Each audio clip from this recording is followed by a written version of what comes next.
Hey, how you doing there, Desert Sands Educational Foundation followers on YouTube, Facebook, and Twitter? And we want to thank our friends over at CoachellaValley.com. Craig, thank you for having us for the third week for the Desert Sands Educational Foundation halftime show at Friday Night Lights. How you doing, Craig? Hey, I'm doing excellent. Thank you so much, Sean, for having me out here, and thank you for the Educational Foundation, Desert Sands Unified School District. Of course, this is another game out here in the Coachella Valley. Exciting to see football happening. This is a tough one. Of course, Desert Mirage came out. They just learned that they were playing, and they have fielded as best a team as they can.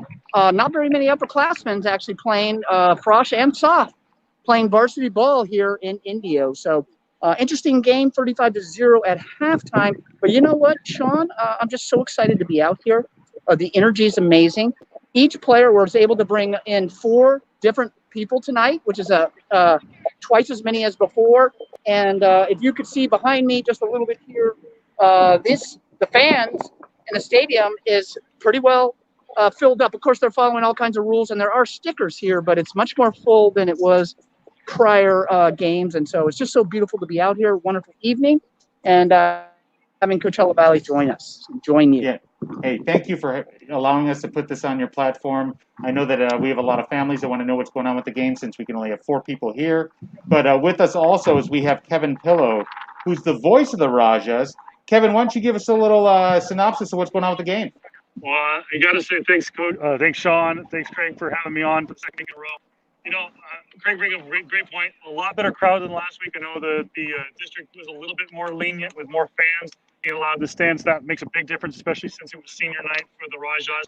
Desert Raj, they're a good little team, but like Craig said, they've got a lot of numbers down this year. They got 16 players that are starting tonight, but Indio just came out firing on all cylinders.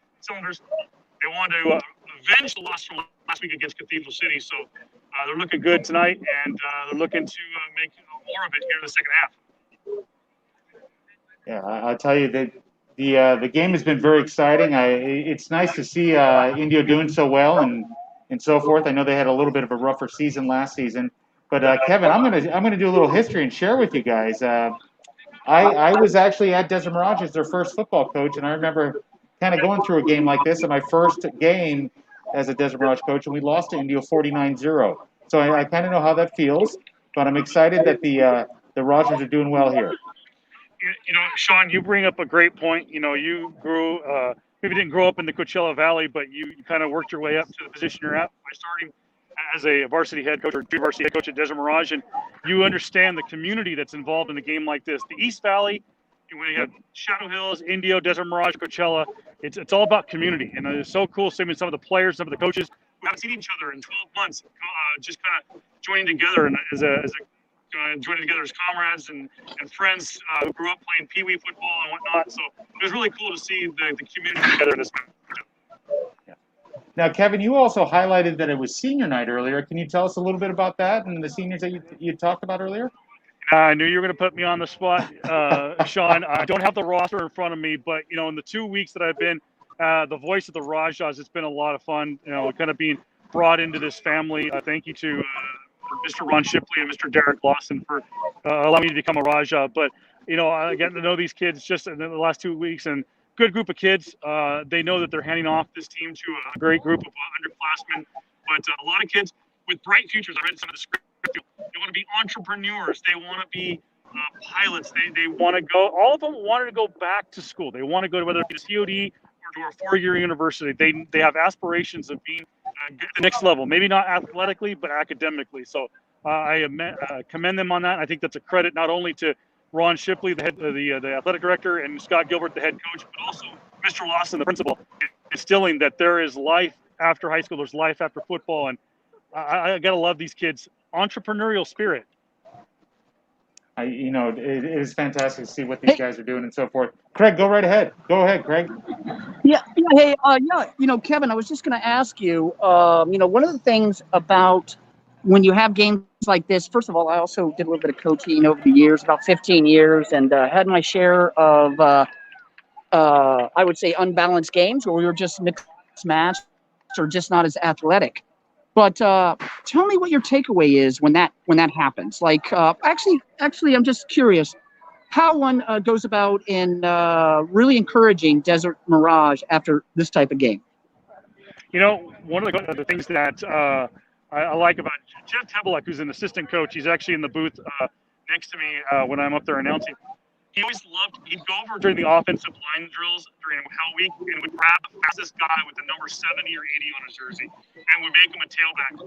As he gets these kids involved and he thinks outside the box. And I like the fact that Gus Sandoval is doing the same thing. He's thinking outside the box. He's got young, as you saw, kind of running the wildcat offense. And you look at him and he looks like a fullback, maybe even an offensive lineman. So I like that they're thinking outside the box. That's what a coach like Gus Sandoval has to do in order to kind of properly manage a game like this where it kind of gets blown out. So we got we do have playoffs. Is that correct in the leagues? We have a shortened actual season, and then there's actual playoff implications at the end of this. Is that how it's working? I haven't heard anything from CIF about that. So, I know that the most they were guaranteed was 5 games. Sorry, Mr. Yeah, I'll field that question. There will not be any CIF playoffs due to the distances that we want to keep people and so forth, and we're trying to keep games social, local and so forth. But I know that halftime's coming to an end here. I do want to bring on, we do have the Shadow Hills parent who's joined us in weeks past. We've got Jana Liu who's going to come on with us, and she's going to give us an update of what's going on with the Shadow Hills Knights as they are playing over in Rancho Mirage. Jana, how you doing? I've been better, but we're hanging in there. We got 24 seconds till half, and we are actually down 35-0 at this time. So it has been a rough half for us, and but the boys are fighting. The first quarter was really tough. Second quarter, we're hanging in there, and we're getting our groove back together. But I got to tell you, it's a little disappointing, right? It's my son's senior year, and it's a little frustrating, but they keep fighting and they're keeping their heads up, and they're getting better each play. So it's a little wind. I'm a little wind blown out here. I can see it's a little windy as well here over in Indio. The Indio game, we're at halftime. It's 35-0. Indio is winning. Yep. So we got a little flip-flop over here. But Jana, if you don't mind sharing, I saw the amazing pictures on Facebook. Can you talk about the experience you had last weekend with your son, who's a senior? He went on a recruiting trip to a school in Minnesota, and the team is ranked 4 in the country for D3 university schools. And it was an amazing experience. The coach was impressive beyond belief. I mean, he said, I don't use a whistle. I don't yell at my boys. My boys that are here to play football, and they're here to get educated, and they work hard. They work out on their own. He doesn't set a schedule for their workout because they know their job. And then they have less than 2 hours. It was about an hour, 45-minute practice. And they are the most organized team I've ever seen. And I visited with both my sons several schools, and it was very impressive. He still hasn't made his decision. He may go to Redlands. He may go to Minnesota. He may go to Washington. He's got three different choices in his top decision. So we'll see what he chooses. I gave him a deadline of next week. Okay. Well, I love that he has the options to choose different colleges and so forth. That's fantastic. I know that it's windy there. It's halftime there coming. Thank you for taking the opportunity to join us. We'll let you go. I hope you guys have a more successful second half. Thank you very much. So do I. See you, Jana. Bye. Okay, so there we were checking in Shadow Hills. Shadow Hills, unfortunately, not doing so well against Rancho Mirage. Craig, anything else that you're observing and going on in the game in the stadium right now? 2 minutes and 45 seconds before second half, and I see both teams are out warming up. I actually only see India warming up, and looks like Desert Mirage is just kind of coming on here. So we'll see what kind of second half it is. This is where every play you fight and you learn something new. And I always used to say that it's always the next play. It's the same way it is in life, you know. What's behind us is behind us. We learn from what we have experienced, and then we put it all out there on the line. So what I do know is that both teams are fighting hard, and the hits, you can hear them literally all the way up in the stands here. And you can hear the crowd, just oohing and ahhing over it.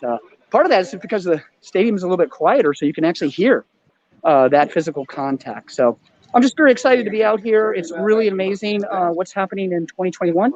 And I'm excited for the Coachella Valley and all these football teams to be able to be back out here.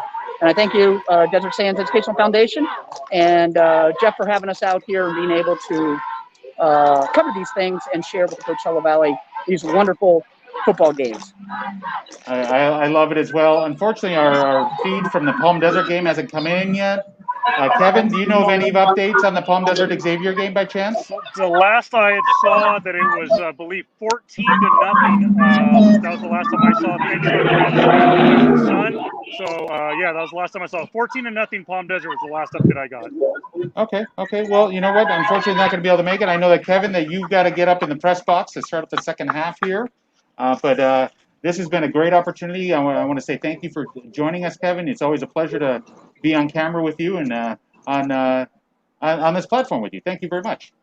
I appreciate it, Sean. It's always fun to catch up with you. Yeah, definitely. Hey, Craig, you got anything else for us while I'm looking up the updates on scores? No, just stay tuned to CoachellaValley.com. Of course, we do our lives of what's happening on Sundays. And make sure you take a look at Classroom Conversations on the Desert Sands Educational Foundation on Tuesday and Thursdays with you, Sean, and Chef Mary. If you want to stay tuned with Desert Sands Unified School District, there's a couple shows you might want to tune into. Yeah, that'd be great. We're on Tuesdays and Thursdays at 9 o'clock in the morning, and we have a fantastic time and highlighting everything great Desert Sands, and it's, you know, we're highlighting everything great in the Coachella Valley, so that's a lot of fun. I just saw the Palm Desert's winning 25-0 at the half. 25-0 at the half. So they're doing well. So Desert Empire League and Desert Sand Schools are doing well. But guys, thank you very much, and I'm going to go ahead and sign us off here. Thank you. Have a good night, guys.